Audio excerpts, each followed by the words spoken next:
ಆಕೆ ಜರ್ಮನಿ ಮೂಲದ ಸುಂದರಾಂಗ ಚೆಲುವೆ, ಈತ ಪಕ್ಕಾ ಇಂಡಿಯನ್. ಇಬ್ಬರ ನಡುವೆ ಬಣ್ಣ ಭಾಷೆಯಲ್ಲಿ ವ್ಯತ್ಯಾಸವಿದ್ರೂ ಇದು ಪ್ರೀತಿಗೆ ಅಡ್ಡಿಯಾಗಲಿಲ್ಲ. ಹಡಗಿನಲ್ಲಿ ಪ್ರೀತಿಯಾಗಿ ಇದೀಗ ಉಡುಪಿಯಲ್ಲಿ ಮದುವೆ ಆಗಿದ್ದಾರೆ.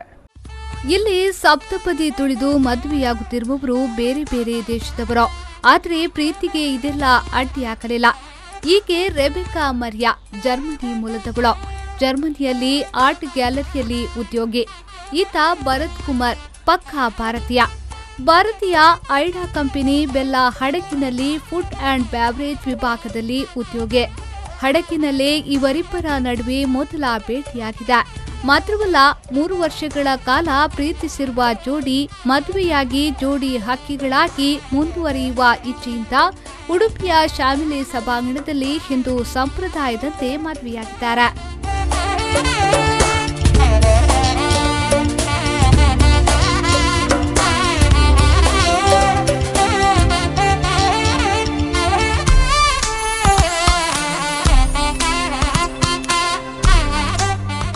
ಪ್ರೀತಿಯ ವಿಷಯವನ್ನ ಮನೆ ಮಂದಿಗೆ ತಿಳಿಸಿರುವ ಜೋಡಿ ಮನೆಯಲ್ಲಿ ಒಪ್ಪಿಗೆ ಸಿಕ್ಕ ನಂತರ ಮದುವೆಯಾಗಿದ್ದಾರೆ.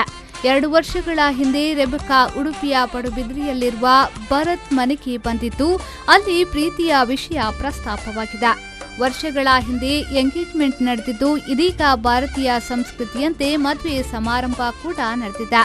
ಈ ಮದುವೆ ಸಂಭ್ರಮದಲ್ಲಿ ಮದುಮಗಳ ನೆಂಟರು ಭಾರತೀಯ ಉಡುಗೆ ತೊಟ್ಟು ಭಾಗವಹಿಸಿದ್ರು. ಅಂದ ಹಾಗೆ 3-4 ವರ್ಷಗಳ ಕಾಲ ಹಡಗಿನಲ್ಲಿ ಕೆಲಸ ಮಾಡಿ ಮತ್ತೆ ಉಡುಪಿಯಲ್ಲಿ ಸೆಟಲ್ ಆಗುವ ಯೋಚನೆ ಈ ಜೋಡಿಯದ್ದು. ಆದ್ರೂ ಇಲ್ಲಿನ ಆಚಾರ ವಿಚಾರ ಸಂಸ್ಕೃತಿ ಡಿಫರೆಂಟ್ ಆಗಿದೆ. ಅದರಲ್ಲೂ ಹವಾಮಾನ ಹಾಗೂ ಆಹಾರಕ್ಕೆ ಹೊಂದಿಕೊಳ್ಳುವುದು ಸುಲಭವಲ್ಲ. ಆದ್ರೂ ಈ ಪ್ರದೇಶ ತುಂಬಾ ಇಷ್ಟ ಆಗ್ತಿದೆ ಎಂಬುದು ಮದುಮಗಳ ಅನಿಸಿಕೆ.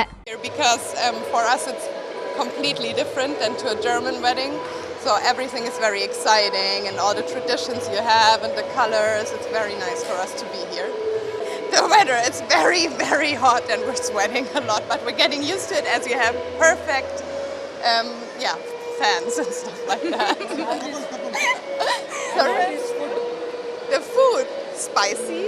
First of all, it's spicy, but we love it. We love all the special things you have, like dosa and stuff like that. It's very nice. ಭಾರತದ ಸಂಸ್ಕೃತಿಯನ್ನ ಇಷ್ಟಪಟ್ಟು ರೆಬೆಕಾ ಭರತ್ನನ್ನ ಮದುವೆಯಾಗಿದ್ದಾರೆ. ಭರತ್ ಕುಮಾರ್ ರೆಬೆಕಾ ಅವರಿಗೆ ಸ್ಥಳೀಯ ತುಳು ಭಾಷೆ ಕಲಿಸುತ್ತಿದ್ದಾರೆ. 3-4 ವರ್ಷಗಳಲ್ಲಿ ಉಡುಪಿಯಲ್ಲೇ ಸೆಟಲ್ ಆಗುವ ಯೋಚನೆ ಈ ಜೋಡಿಯದ್ದಾಗಿದ್ದು, ಒಟ್ಟಾರೆಯಾಗಿ ಉಡುಪಿಯಲ್ಲಿ ಇಂಡೋ ಜರ್ಮನ್ ಮದುವೆ ಸಂಭ್ರಮದಿಂದ ನಡೆದಿದೆ. ಪಲ್ಲವಿ ಸಂತೋಷ್, ವಿ4 ನ್ಯೂಸ್ 24/7 ಉಡುಪಿ.